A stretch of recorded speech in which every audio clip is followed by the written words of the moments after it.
मंत्रिमंडळ विस्तार झाल्यापासून राष्ट्रवादीत नाराजी नाट्य रंगलेलंच आहे। छगन भुजबळांपाठोपाठ आता आमदार प्रकाश सोळंके देखील नाराज आहेत। बीड जिल्ह्यातून मंत्रिपदासाठी सोळंके हे इच्छुक होते, पण त्यांना संधी न मिळाल्यानं ते पक्षावरती नाराज आहेत। नागपूर हिवाळी अधिवेशनाचं कामकाज सोडून सोळंके आता मतदारसंघात परतलेत। आता नाराजांची मनधरणी पक्षाचे वरिष्ठ नेते कसे करतात हे पाहणं महत्त्वाचं असेल।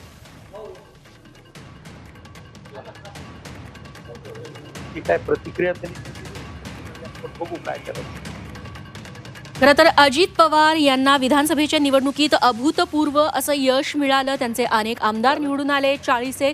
मात्र जेव्हा मंत्रिपदाची संधी देण्याची वेळ आली त्यातले अनेक आमदार आता नाराज झालेले आहेत। तेव्हा एवढ्या सगळ्या आमदारांची मनधरणी नेमकी कशी करायची असा प्रश्न अजित पवारांसमोर नक्कीच असेल।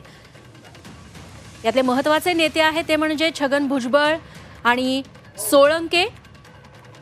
आणि ही यादी इथंच थांबत नाही, तर अनेक नाराज आहेत ज्यांनी आपली नाराजी बोलून दाखवली आहे। छगन भुजबळ नाशिकला परतलेले आहेत, ते अधिवेशनाला थांबलेले नाहीत। नागपुरात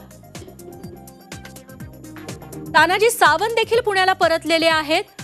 त्यांची मनधरणी करण्याचे प्रयत्न शिवसेनेकडून सुरू आहेत। विजय शिवतारे हे देखील सासवडला परतलेले आहेत। हिवाळी अधिवेशन आहे नव्या सरकारचं पहिलंच, मात्र हे नेते मंडळी राहिलेले नाहीत। रवी राणा यांना देखील मंत्रिपदाची संधी मिळणार अशी चर्चा असताना त्यांचं नाव समोर आलं नाही, ते देखील अमरावतीला परतलेत। प्रकाश सोळंके आत्ताच आपण म्हटलं माजलगावला, ते आपल्या गावी परत गेलेले आहेत।